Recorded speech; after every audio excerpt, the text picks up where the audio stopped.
as we move towards Memorial Day weekend. Another day in the books. Chilly day. I got up into the early 60s, but it was chilly. It was cold today. I played golf at 9 o'clock this morning. It was cold, but hey, it's better than nothing. So warm weather, hopefully on its way. We'll see. I don't see any 70s in the offing in the advanced forecast. I don't see any 70-degree days there. We should see plenty by now, but I do wait. I do see them. I see a high tomorrow of 64, then 69, 69, 66, 66, 67. Next Wednesday, I see 71 degrees. So a week from now, if we want to wait, none of them Memorial Day weekend, but it looks like we could have some 70 degrees by then, which I would think the norm would be over 70 degrees now. So you would think it would start to get going. It's almost June, believe it or not.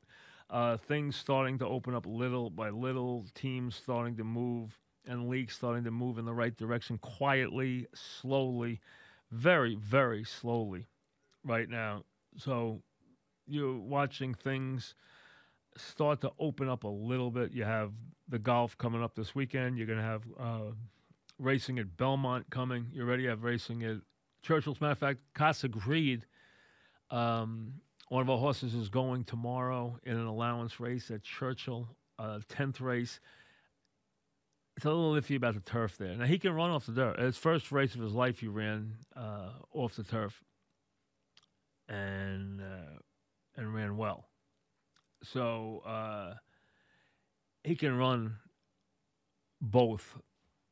But I think he's more of I think he's a turf horse. So I don't know how well he can do. And at this stage, he's been such a good turf horse. I don't know if you'd put him on any dirt. So I would think probably not. So I would think he'd stay if the race stays on the turf. And it's just an allowance race, kind of a tune-up anyway. But racing's coming to Belmont soon. The Belmont Stakes is, as we talked about yesterday, is June 20th at the new distance of a mile and an eighth. We're going to do a little football. Albert Bria today, there's a couple of things going on, including the new Rooney Rule and some different things, and they're starting to move towards opening up camp there. So we'll touch on a couple of football things with him. Baseball is beginning this slow negotiation, and it will take time. It'll take time to work through the safety issues, of which there are so many. And it'll take time to work through the economic issues, of which there are some that are semantic and some that are dollars and cents. So we'll see how that works out also as the days move closer. But again, you're looking for all these sports to get back on the field by July if they can. I mean, that's really what you're looking for. And if that happens,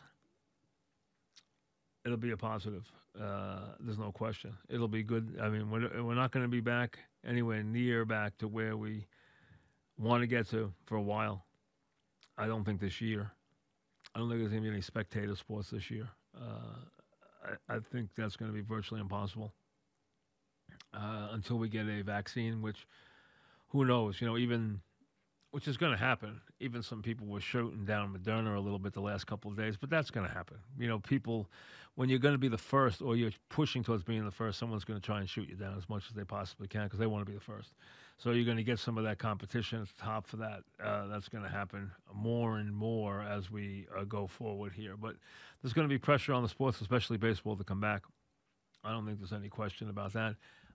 And there's all kinds of things as we head towards the fall, including, remember, an election to deal with and how the election will be handled. And this whole thing about how many, about fighting mail-in ballots and this and that and all that stuff. So it just seems to always be something going. Nothing goes quietly right now. And the government just shows you that, it can be very inefficient. And, most times in our lives, the government doesn't matter. Most times in our lives, the government has very little impact. I mean, we could squawk about some of the things they don't do well. You can complain about the taxes that you pay.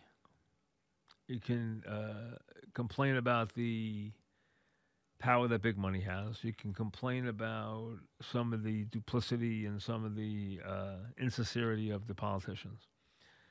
All fair, all very easy to do. It's become a job where there is very little prestige in it anymore. And right now, unfortunately, there's not even a whole lot of prestige in the presidency anymore. I mean, that has been heading in that direction, but now it has taken a quantum leap in that direction. The presidency used to be so above it, but it has been taken down a couple of notches.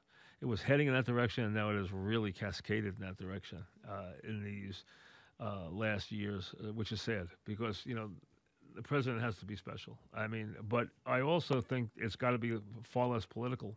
Everything has to be far less political. But the biggest way to make the presidency far less political is make it a one-term presidency, so that no one in there is ever thinking about running for re-election. They have nothing to run. There's nothing for them to deal with. They don't have to raise money. They don't have to think about fundraising. They don't have to think about polls. They don't think about anything. Run once, and that's it. You're in 6 years, you're out. That's it. 1 6-year term and you're gone. That's the way it should be. And there should be term limits on the other guys too, on senators and congressmen. Supreme Court, it's a little different. I'm not even against some level of legacy and length of service for them, because that can be stretched to the point where you're almost keeping a mummified person in the job just so that the next, party can maybe get their hands on the nominating process. So I think that has to be watched too. So, the West Wing did a great in year number 5. And I was a big West Wing fan. And I had friends who didn't like it because they said, how can you deal with the politics? I look past the politics to the writing and to the acting. It's a TV show. I'm not trying, it's not real life. So don't worry that it is, very slanted in one direction. Who cares? It has to take a stand for it to be valid and for it to have any, credibility as a work of art. But don't worry about that stuff. But they did a great episode where one of the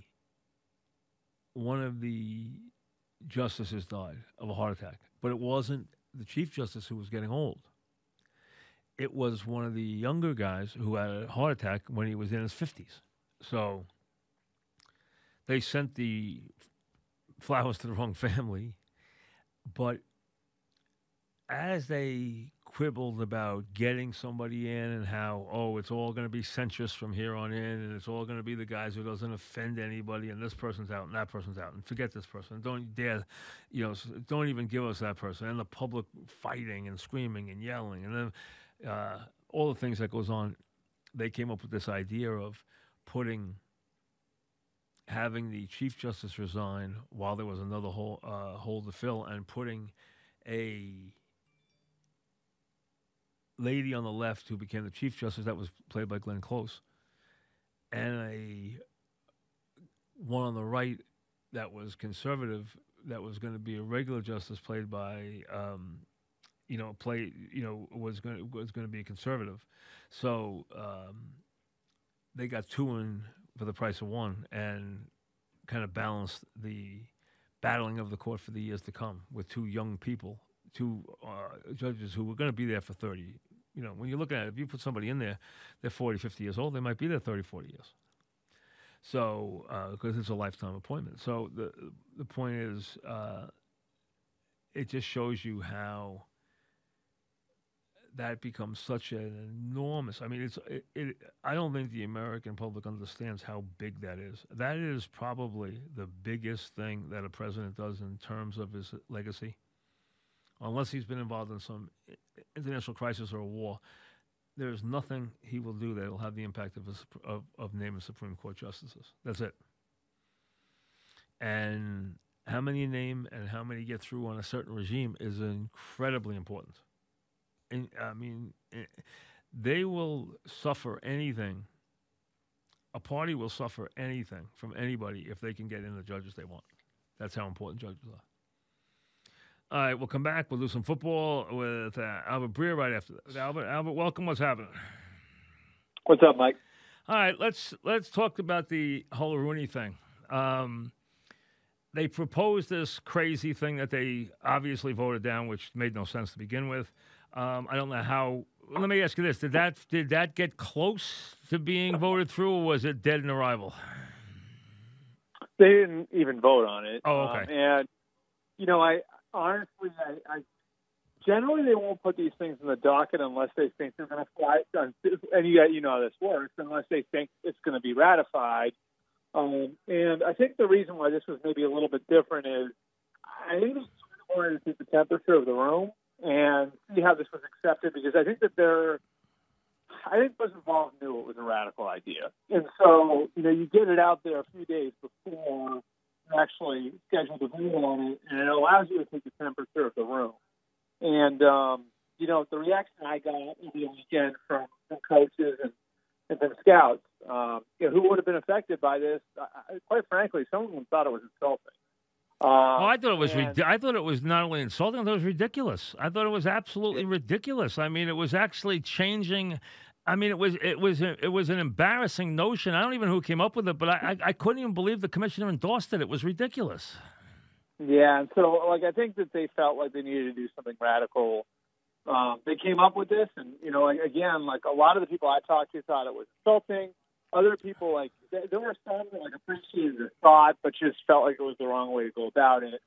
All the way around, the sense I got, in both the coaching and the scouting community was that this was not a great idea. No, it was ridiculous. It was. You don't want to get into competitive balance in any way. Anything that affects competitive balance, you don't want to get into the other stuff with. Yeah, and so I think that. The other part of it is good. The other part that prevents teams from blocking upward mobility. A lot of young coaches and a lot of young scouts, and there will be some unintended consequences to that too. But there was a strong feeling that was overdue. That sort of change needed to come. But as far as the rule incentivizing diversity hires, I felt like a lot of these guys felt like that didn't directly address any problem. It's funny. They went to that thing a couple of years ago where they started creating fake titles to keep guys. Assistant head coach, assistant this and that, blah, blah, and creating them. And they said no more, just three, either you're a head coach or you're a assistant and that's it. That didn't make a lot of sense either. You want to give guys a chance to move up. Coordinator is a move up, and it is a step towards being a head coach. Most guys will be coordinators 9 times out of 10 before they're head coaches. Yeah. So from that standpoint, that is an upwardly mobile move. So that move, I think, makes sense.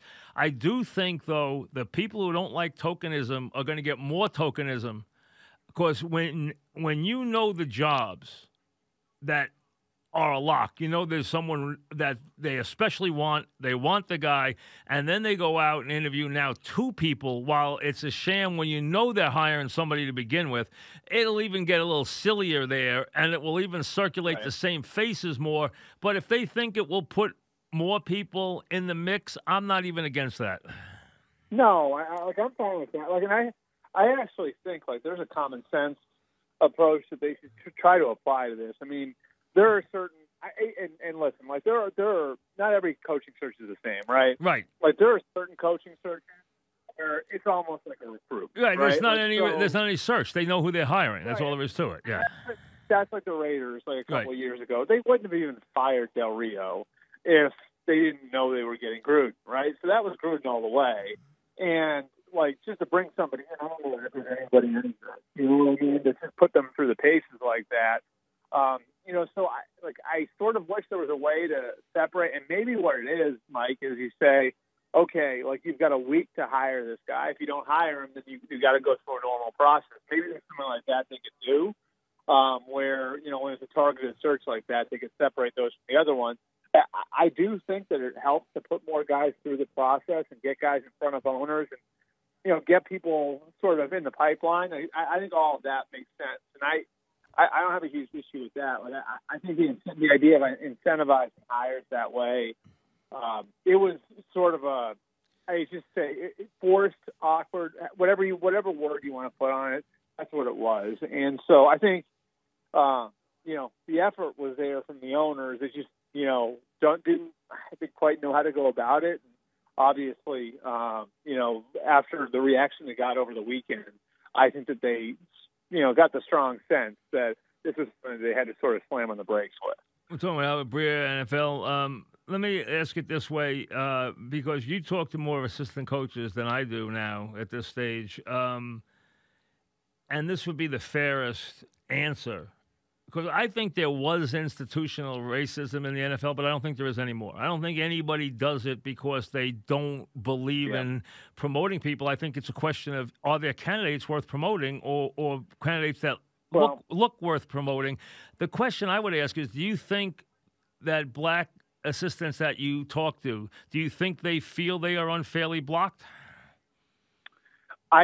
I think what they feel like, and this is the general sense, and again, I asked all the questions this weekend of a bunch of guys I know, and I would tell you, I don't think they think it's a conscious thing, but I do think that they feel like, and I had Mark Ross, who I'm sure you know from all his years in the Giants, on my podcast the other day, and we talked about it. He said the same thing like a handful of other guys said, which was, he went through 12 of these interviews for GM spots, and what it kept coming back was, well, we felt more comfortable with the other guy, and that was sort of a common refrain. And so, the sense I got from these guys was like that the owners had a better comfort level with people who had similar backgrounds to them, which, may be a natural thing, and it's not conscious racism, but that was a consistent thing that I heard across the board from different guys. And so one of the things that I think would be a good idea is find a way to get the rising young assistants, the rising young scouts in front of owners on a more consistent basis so they get to build relationships with these guys so when these guys have openings, they do feel comfortable with them. I think that would make sense for everybody. If, and I'm not just talking about minority candidates, I'm talking about everybody. If there's a way to do it where, whether it's inviting. You could have you could put together a seminar every year where all the assistants and the owners mingle for a week somewhere. You know what I mean? Right. Where they all go meet up and they meet and they break up into groups and they talk. And you know what? And you could bring owners to the combine where all the coaches and scouts are. Right? You could bring some of the coaches and scouts to the owners meeting where generally it's just the GM. It actually makes some sense. It does, because they get to know the guys rather than not know them. I think there's something to that. I also think the only thing that I do think there is a little institutional racism in is the guys. The fastest route to being a head coach is through the passing game, and the passing game still is very white. The guys who run the passing game are mostly white. Yeah, and I think that's definitely a problem, and that, and look, part of it is, and you can look in these guys' backgrounds. A lot of those guys, when they were growing up, and, most of them didn't play at the NFL level, but a lot of them were quarterbacks, right? And if you look at, and we can go deep here, Mike, quarterback has become a country club position. They're brought up like golfers or tennis players now, with personal coaches, with training from the time they're very young. Sure. They're brought up that way. It's become a country club position in what's typically been across the board a very blue collar sport. So, I do think that there's definitely that factors in play, because naturally the quarterback is going to be the guy who's probably going to be most equipped to go into a career in coaching, and most certainly some of the guys most equipped to coach in the passing game on the offensive side of the ball. And there's a huge number of those guys becoming head coaches because of the way the game is, then it makes sense that, there'd be the guys from that background that would wind up benefiting from that. So that certainly exists. There's no question about that. That one's probably a little harder to fix. That said, Mike, if you want to look at the pattern of success over the years,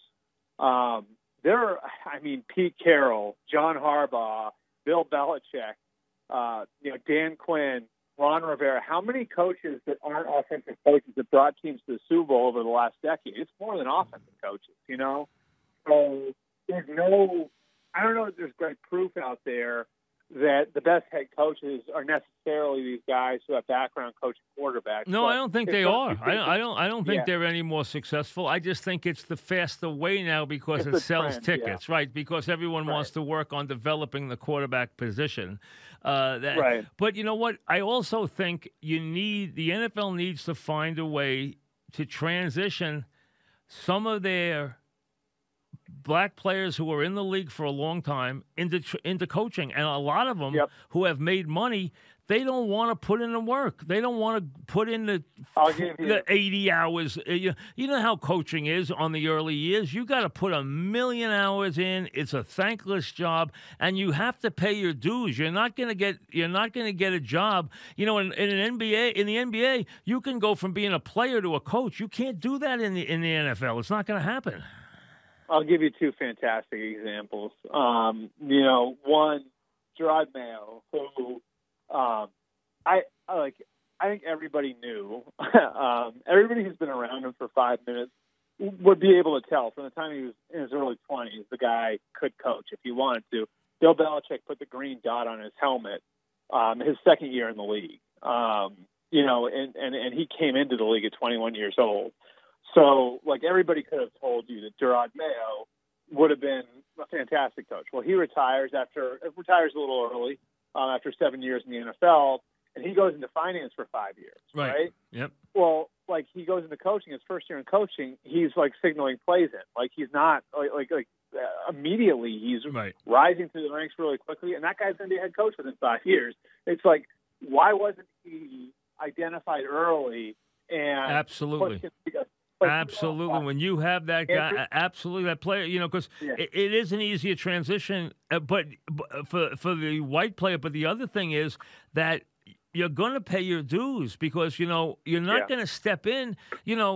Larry Bird stepped in and becomes a head coach. In baseball, a guy who's a star can step in and quickly become a manager. In the NFL, it doesn't work that way. You can't. You're not qualified. You're just not. You got to put in some time before you do it. If you show you can do it, though, you can rise quickly. Like Mike Vrabel, Jack Del Rio. There are examples of that. Oh, listen, I think you can do it within a period of years, and you can move quickly if you're a guy who's been in the league a lot of years. I think you can, absolutely. But I think it's still got to put in at least a couple of years before you're going to become a head coach. No question. And I think, and you see it on the GM side, too. I mean, there are enough guys that want to do it. Like one guy that I would certainly point out that I don't think a lot of people, realized could do it. Andrew Hawkins, who played a bunch of years for the Bengals, is a really good receiver for 6-7 years. His older brother played in the NFL. While he was playing in the NFL, he got a graduate degree from Columbia, and he told me a few times, I want to be an NFL general manager. He's on TV now. Why isn't something hired him? You know what I mean? The guy's got a graduate degree from Columbia. He wants to be a GM.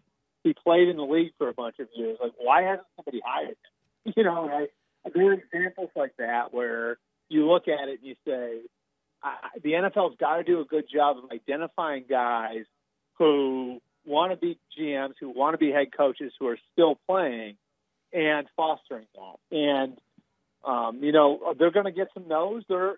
You and I both know, and you and I have both been around players who want no part of coaching. Right? Absolutely. A lot of them. A lot of them. Right. But you're going to find a few. If you put out enough lines and there are enough players out there, and you know this as well as I do, you put out enough lines, there are going to be a couple of guys there that are really good that are going to say, yeah, I'm going to give that a shot. A perfect example. Leftwich is going to be a head coach. There's no question. Yep. I mean, he's going to. Now he's working with Tom Brady. He's going to be a head coach. There's no. I mean, there's no question he's going to be a head coach. Yep. And he's a great example of it. A guy who played in the league and who, he's the eighth pick in the draft, so he didn't live up to his billing as a player. And he's 39 years old now, and he's going to be a head coach. Yeah, but he got with Bruce Arians and as a backup quarterback, impressed Bruce Arians in Pittsburgh, and then Arians is in Arizona. Arians winds up hiring him. Arians becomes a great advocate for him, and now he's Tom Brady's offensive coordinator. And like you said, he's in the same situation that Mike McCoy and Adam Gase were in Denver when they were coaching Peyton Manning, where if the quarterback's really good, that people are going to get hired away from there and are going to benefit from it. And the first guy on the list is going to be the offensive coordinator.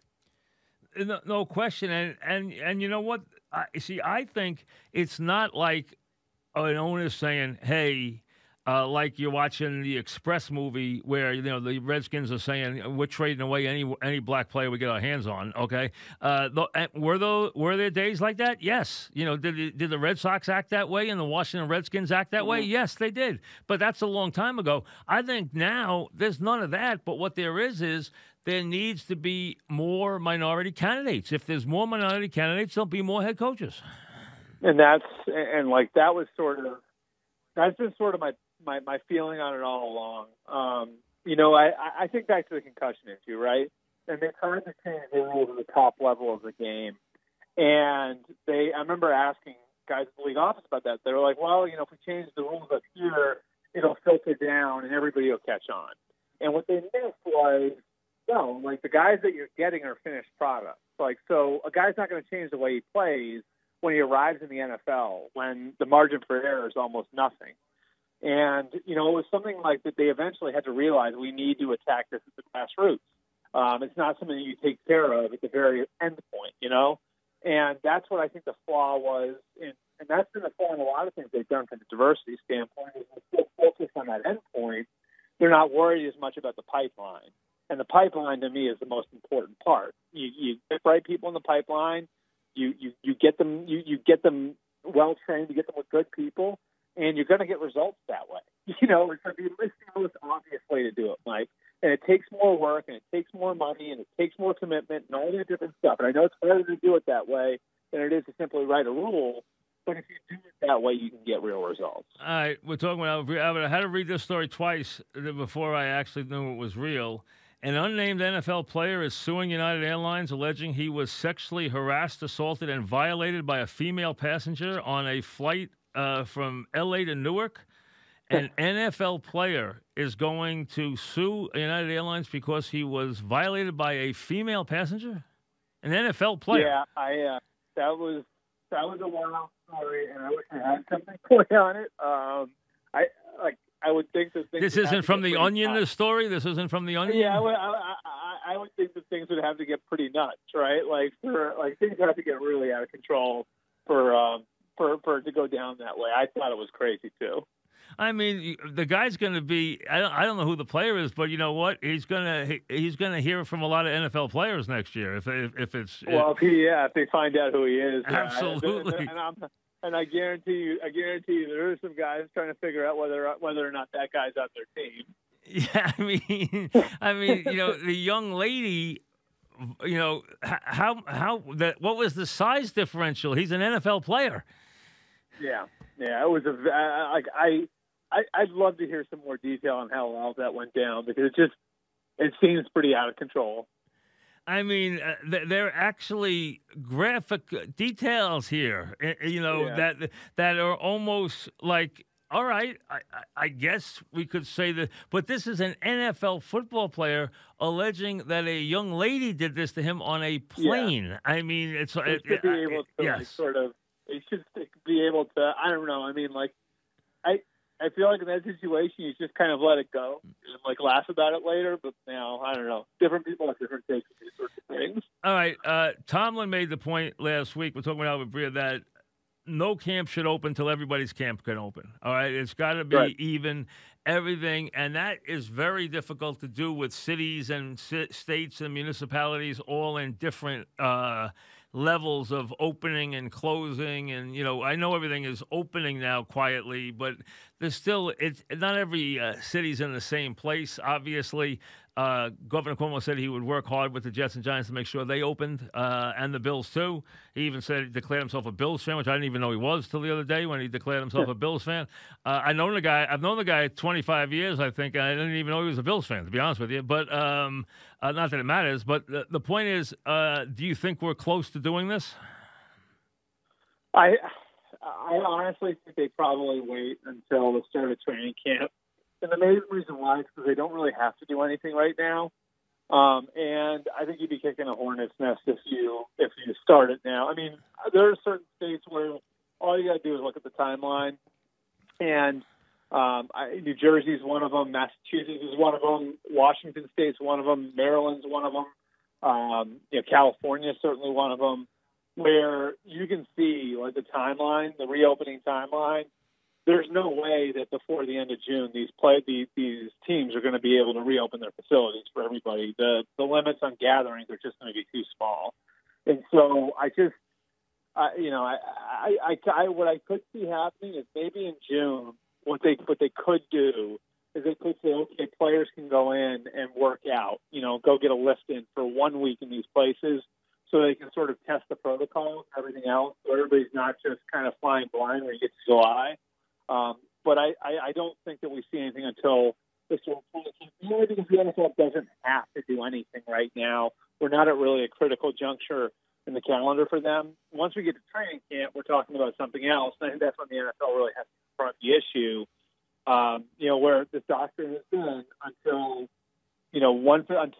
all facilities can open, no facilities can open. So, I think for right now, you sit tight and you take advantage of the flexibility that you have in the calendar and the fact that this isn't a critical point for football. You watch what happens in the other leagues. You watch what goes right, what goes wrong, and then you confront it when you have to confront it. And if we get to July and some of these places still aren't allowing teams to open, then you're going to have to make a decision on either A, moving some training camps out of state, or B, pushing the season back a little bit. So I don't think they got to confront it until July, so I don't think they will fully confront it until July. NFL had a tough weekend last week. They had the Baker thing, which now we don't know what's right and what's wrong. You had the Baker Dunbar, you had the Latimer, and you had the Ed Oliver, and all of them had guns involved, or at least the hint of guns involved, or the alleging guns being involved. So not a great weekend for the NFL. No, and I think it's sort of like I sort of think it's like they had the DWI issue a few years ago. I think like there were, and I can't remember how many of them there were, but there were a bunch of players that were involved in that. You had the two Broncos executives who got busted, and if you remember, and this was I think 5, 6, 7 years ago, after that one really bad summer, they started to strengthen all the rules on DWI and kind of create a no-tolerance policy when it came to that, and they got real results. And so I think when you see these patterns of guys getting arrested, you really have to look at things that tie the arrest together. And the truth is the NFL's like arrest issue, like their issue, with players running afoul of the law, has gotten better over the last few years. And some of the measures they put in have helped.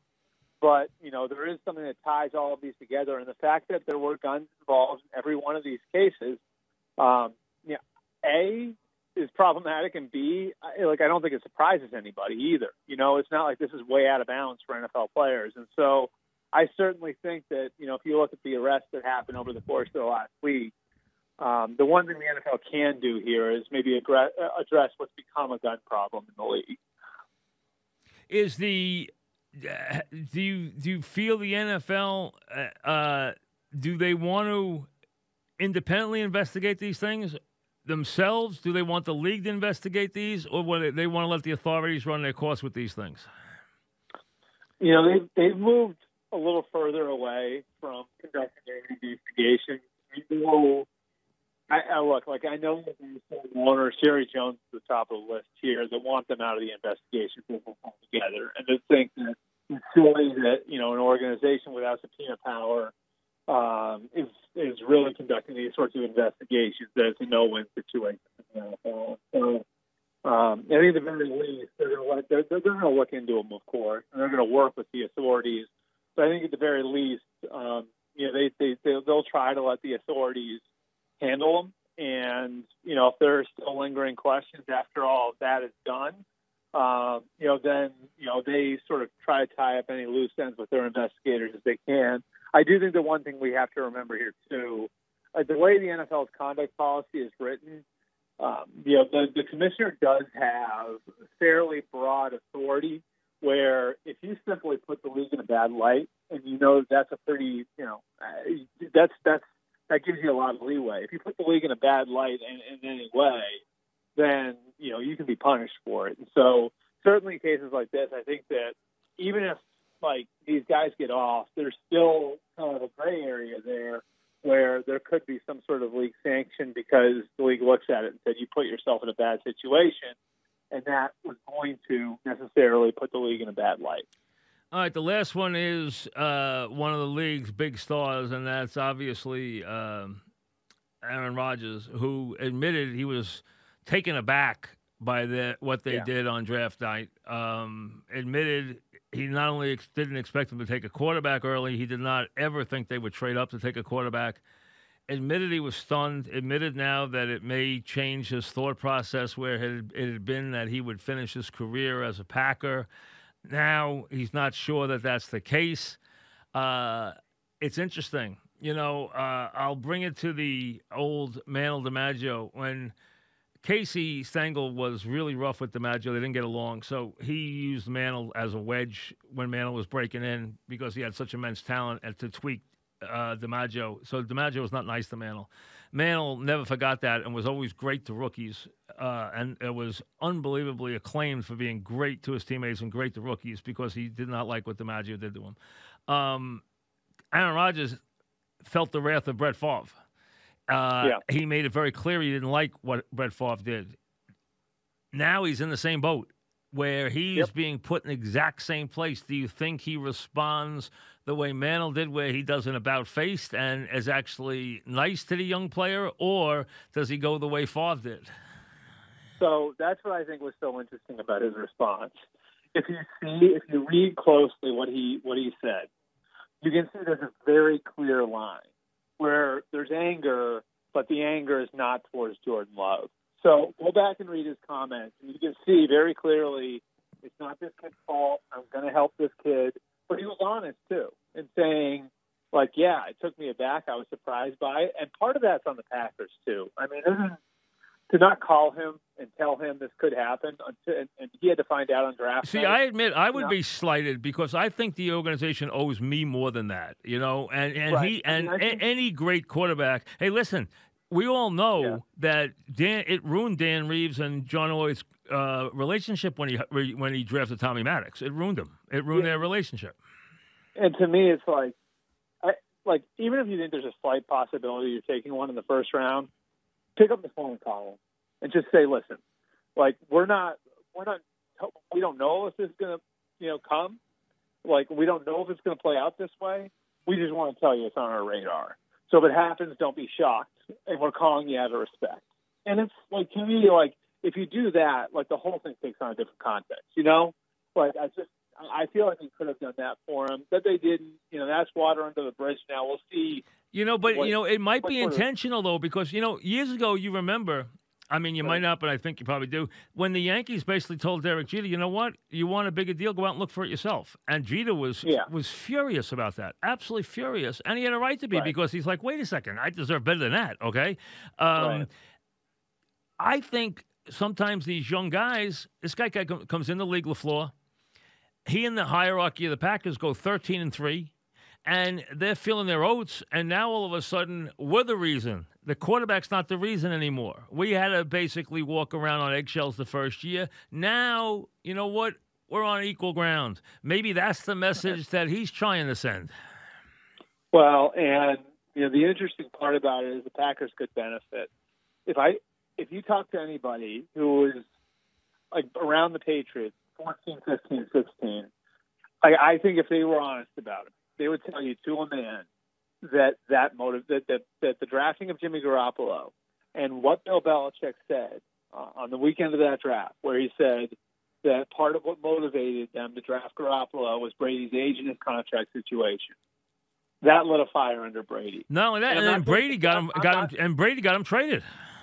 And I'm not saying that this is the only reason why, but if you look at it, Brady wins his first three Super Bowls, 01, 03, 04. They went 10 years without winning one. When did they win their next one? They won their next one during Garoppolo's rookie year. And that set off 4 trips to the Super Bowl in 5 years and 3 championships. And so, I think as much as it does can work to piss the starting quarterback off, sometimes that can be a good thing. And I think like in New England, they would tell you that lighting that fire under Brady, like actually really worked out for them. And yeah, it made things uncomfortable. And yeah, like it was awkward at times and things got a little toxic at times in that building, but the end result you can't argue with. And so, I'll tell you this, like I would fully expect that you'll get a very motivated Aaron Rodgers coming back in 2020. And my guess is a big part of that is going to be to prove I'm still the best quarterback here. It's not close, and I'm going to make you realize it. And the team winds up benefiting from that. Here's the player in the league that I think I would have the hardest time knowing what level of play he's going to be at this year. And you know who it is? Roethlisberger. I've always liked Roethlisberger. He's always been a highly productive player, but he's always been a guy who's had his bad days too. I mean, some really bad days. And a lot of great days. And he's had, I think, a Hall of Fame career. But how much is left now with all his baggage and all his injuries and everything? How good is Roethlisberger still? I think that, to me, is one of the fascinating questions of the year, is how good Roethlisberger still is. No question. And I think what's really interesting about it is, a few years ago when they were really loaded on offense, when he was throwing to Antonio Brown and Juju Smith-Schuster, and he had Le'Veon Bell behind him, and they had the best offensive line in football, they really sort of needed him to be really good. And they needed the offense to be really good because the defense had been in like perpetual rebuild for 7 or 8 years. The team he's coming back to now, like, not only is better equipped to sort of support him a little bit more, it also proved last year it could win without him. I mean, they went 8-8 with very, very mediocre quarterback play. And so, having gone through that, now he's stepping back into a situation where he's suddenly got a running game that's representative. He's got a defense that can win games. They've added stud defensive players. Like, you look at it now on defense, this is probably as good as they've been since those Super Bowl years. Yep. And having like T.J. Watt and Minka Fitzpatrick and Devin Bush. I mean, it's a very good defense. So, I think you could argue, even if Roethlisberger is not quite as good as he was 3 or 4 years ago, he doesn't really need to be. The Steelers don't need to ask him to be because the defense is better than it has been, and the running game had to perform last year under very adverse conditions. And so, again, like I think Roethlisberger is walking back into a very, very good situation, even if the skill position talent around him isn't what it once was. Do you think he thinks this is it for him? Is this the last rodeo for Roethlisberger? Well, he's promised to them that he would play 2 more. I'm trying to think of it now because he did the contract last year. So he promised them last year that he would play 3 more years. So he's got 2 more years left on that promise. And so he gave them his pledge on that. And I think that's part of the reason why they didn't get more aggressive in trying to find other answers at quarterback this year, because they felt comfortable that they would have him for 2021. So, yeah, I mean, I think his intention is to play the next 2 years, and then we'll see from there. And you have the best quarterback coming out. You can fill in the blank this year from, I mean, if you loved Luck, he's going to have a Luck grade. He's going to have an Elway grade. He's going to have an Aikman grade. He's going to have a can't-miss Hall of Fame grade. Right. So people are going to be looking to get in position for this guy because he's got – I mean, this guy's from Central Casting, let's be honest. He's got everything. He's real. Yeah. Yeah, I mean, I've had the word perfect. Yeah, he's got everything. I mean, listen, he's probably – this might be the best – because Luck was not as highly rated as Elway, and either was Peyton Manning. Elway was the highest rated ever, and this guy might be there because he's got everything. So, Manning, some people didn't love because he didn't have a great arm. Luck, for whatever reason, they thought he was a little different or whatever it was, despite how smart he was and everything. And he turned out to be a great player. Too bad he's not around. But this guy might be the best graded quarterback since John Elway, which is saying a lot. Right. And, I mean, he's definitely like, and having done this now, covered the league for 15 years, like I've talked to teams every year about quarterbacks coming out. There are certain guys they talk about. Yeah, this is a Hall of Fame grade. He gets his grade that only a couple of guys get. That LT got, he got, that Elway got, that Lawrence Taylor got. Guys like that, who very few times do they throw around those grades. Luck was discussed in a way in 2011 and 2012. Luck was discussed in a way that no other quarterback has been discussed in the 15 years I've been covering the league. And this guy is being discussed that way privately by NFL teams. And so the problem, Mike, is you're going to have to be the worst team in the league. Right. Oh, he's going first. There's no question. Yes. Not only that, but whoever gets that pick isn't trading it. So no chance. You can build up all the capital. You can build up all the capital you want. Whoever gets that pick is not trading it. So. Whoever's and that's why I think a team like Carolina might build a team on one side of the ball this year, take their lumps, and be ready in a year. You know? Yeah, I mean, there's it's. I'll tell you this, Mike. It promises to get awfully interesting in December when we find out who the worst teams are. There could be some creative. There could be some creative roster management. There definitely will. There will be some edicts from the commissioner about what's going on because you can turn around in a hurry with this draft. That's for sure. Yeah, no question about it. Listen, thanks. We'll talk soon. Thank you, Albert, very much. Awesome. Thanks, Mike. Thank you, Albert. Bria back after this. He's ready to go on the Fan, New York Sports Radio. Mike's on, Mike's on. He'll get you the sports any way that he can. It's Mike Francesa on the Fan. Sports Radio 66 and 101.9 FM, WFAN. All right, we come your way on this May 20th. As we take you right up until 6:30 this evening. Couple of things here. Brought to you, of course, by Casamigos Tequila. Casamigos brought to you by those who drink it. So we thank them, of course, for their patronage. And Casa Creed, one of our horses, named obviously for Casamigos. Casa Creed is running tomorrow at Churchill Downs, weather permitting. So he's already a Grade 2 winner, so he's running tomorrow, so he's back in action. If you're interested in checking that out, if you don't have anything else to pay attention to. A couple of years ago, I had a nice lady on the show. She was celebrating her 100th birthday. Her grandson brought her in. She was from Cedar Grove, New Jersey. Her name was Fran LaSala.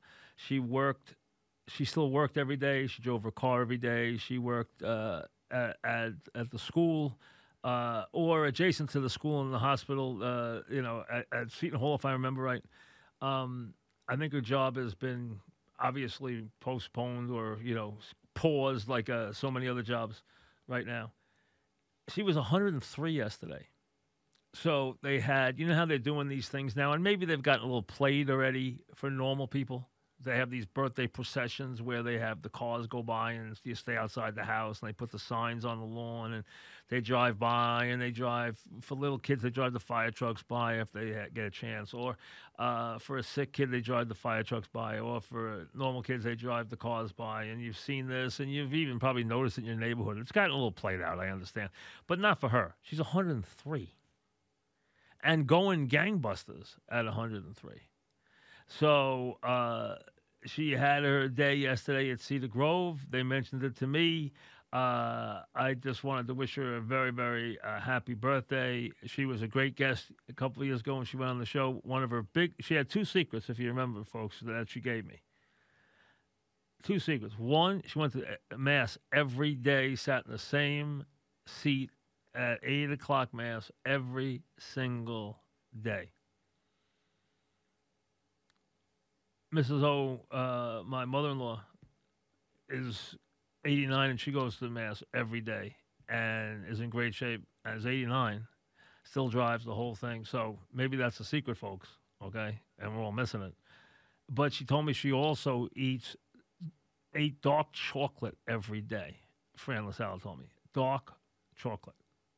Just a piece of dark chocolate every day. I've heard that from other people, too, dark chocolate. That would be dark chocolate. So, just take a little piece every day, and who knows? Maybe it works.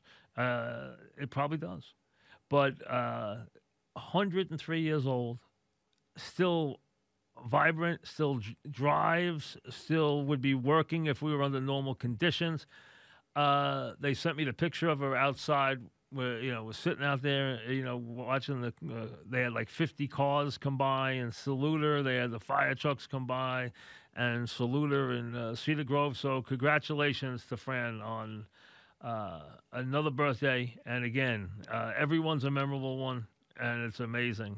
We send our best to her at 103 and going strong. I mean, doesn't get much better than that. 103 and healthy, going strong, at 103 years of age. Oh man, I tell you, you can't do it any better than that. It's impossible. Not possible.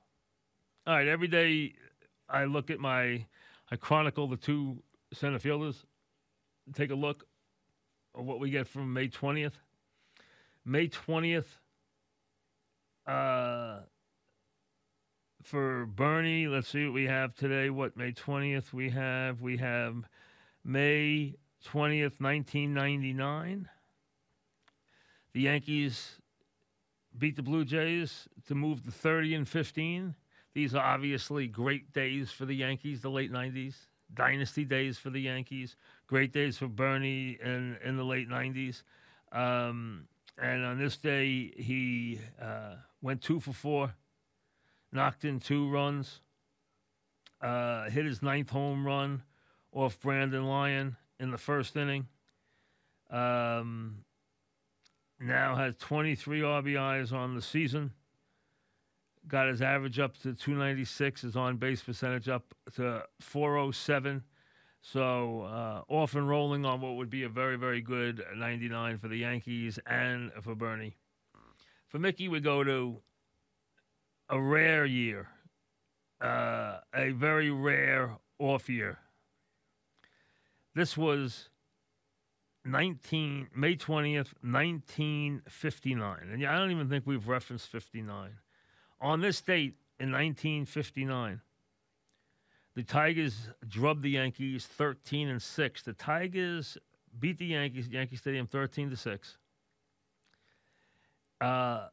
The Yankees fell to 12-19 on the season. 12-19.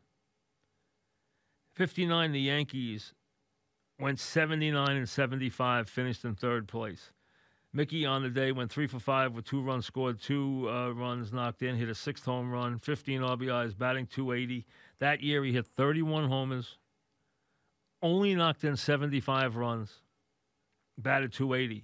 Mickey in his career only knocked in 100 runs 4 times. He did knock in between 90 and 100 like 8 other times. And it had nothing to do with him not being an RBI man. It had to do with him being walked all the time. His run totals were enormous. People pitched around him with men in scoring position. I'll tell you how much so.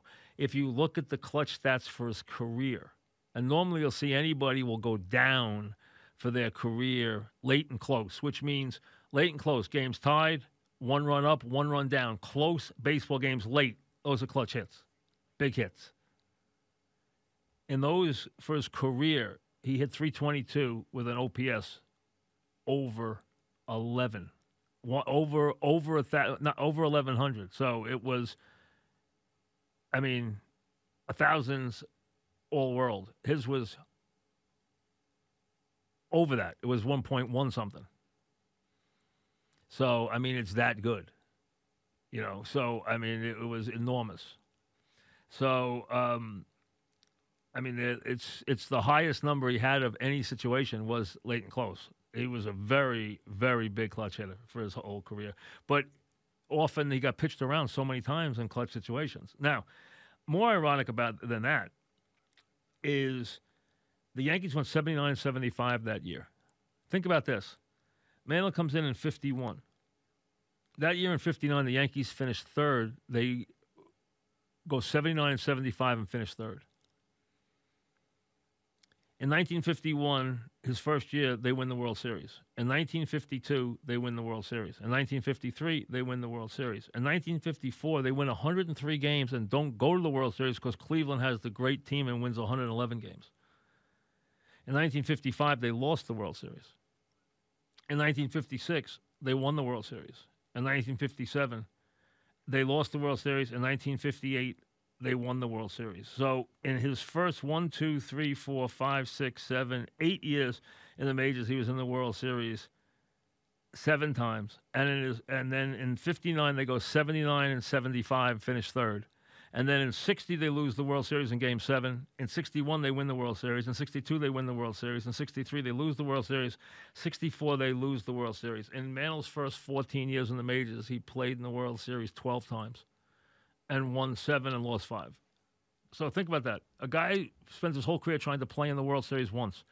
He played in the World Series 12 times in 14 years. You wonder why he was such a mythic figure. Why?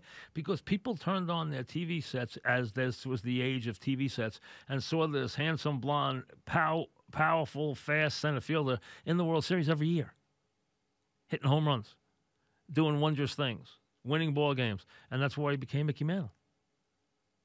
Now, he was lucky enough to be a Yankee, but the Yankees were lucky enough to have Mickey Mantle, and it was worked both ways. But to be in the World Series once in a career, twice in a career is tremendous. He was in the World Series 12 times in his first 14 years. Insane. Back after this, the NFL player who was suing American Airlines, alleging, now think about this, this is an NFL player. Now, I understand that NFL players come in different shapes and sizes, but few of them are not what you would consider rugged. An unnamed NFL player is suing United Airlines for alleging he was sexually harassed, assaulted, and violated by a female passenger on a February flight from Los Angeles to Newark. The civil suit filed in Los Angeles County seeks unspecified damages from the airline. According to the lawsuit, the player and another passenger in the same row made countless complaints to the flight attendant that the woman was making unwanted sexual advances. They asked to have her moved to another seat. The two men are suing because they said that they did not get the treatment they deserved, and according to the lawsuit, the men first alerted the flight attendants that the woman was being disruptive, even belligerent, being belligerent to an NFL player and his buddy, and that she appeared intoxicated. They again notified the attendants that the woman was ramping up her sexual advances towards the NFL player, massaging his knee and his thighs. An hour into the flight, the woman's advances intensified even more, the man alleges, and she started grabbing and groping him. The woman continued her advances, ripped off his protective face mask. This is a woman. How big was the woman? I mean, what can anyone visualize this? This is an NFL player, a current NFL player, it says, right? This is an NFL player who is on a flight with a friend, another man, and they cannot handle the advances of a female passenger to the point where they have filed a lawsuit against the airline. He says that the complainant says that the woman continued her advances, ripped off the protective face mask that the player was wearing, and then made advances at, parts of his body that he didn't want anyone making advances to. At that point, the player jumped from his seat and complained in front of the entire plane about what this woman was doing. You're telling me, what are we visualizing here? First of all, I got to know who the NFL player is. The NFL player doesn't want this story. You would figure he would pay to not have the story come out. What is he kidding? Can you imagine what other NFL players are going to say about this? You got an NFL player who could not protect himself from the advances of a female passenger on a flight, and he has a buddy with him, and we're supposed to take this seriously? I have to see what we're talking about here. I mean, I got to see who the player is, and I got to see exactly, what the situation is with the people who are involved here. Because this is when I read the story, I didn't think it was real. This is an NFL player. He plays in the National Football League. He plays the most violent game that you can possibly play, and he cannot protect himself against the advances of a female passenger on a United flight. What guy couldn't protect himself from the advances of a female passenger? Forget whether or not you'd want to protect yourself against the female. That's a different story. The point is, who couldn't? And you're telling me this NFL player couldn't? We're supposed to take this lawsuit. I mean, I have to see this thing. I need more evidence here. How is this possible, this story? I mean, this is the most ridiculous story I've ever heard in my life. Imagine being in the jury and hearing this story. Is an NFL player. Now, again, I mean, you're going to figure some kick return is going to come out, because what happens if a 320-pound, 6'7" lineman comes out? Or a defensive end comes out who's, 320, 6'4", 320, says, I couldn't protect myself. We're going to figure this is a small wide receiver. This guy's the size of Tyreek Hill, who's a bad example, I understand.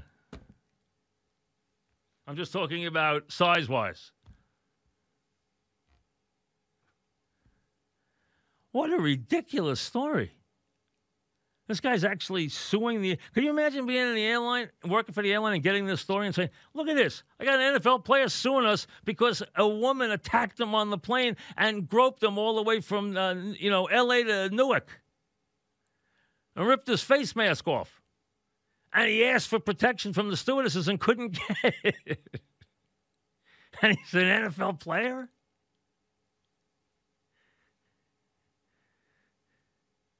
I mean, how would you explain that to your teammates? I mean, this is a story you'd see in The Onion. I mean, it can't be true, right? I mean, we gotta know who. I gotta hear. You see, the only thing we care about now is who's the player.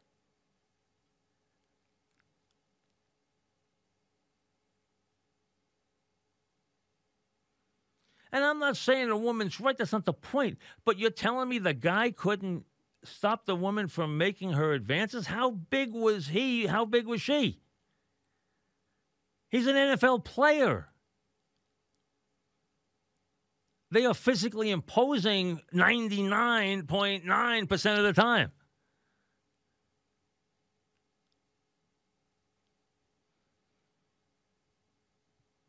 I mean, I am not getting into right or wrong here. We understand that everyone has a right to their privacy. That's not the point. This is an NFL player. How is it possible?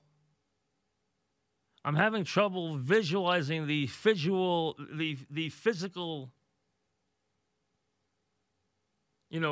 point of attack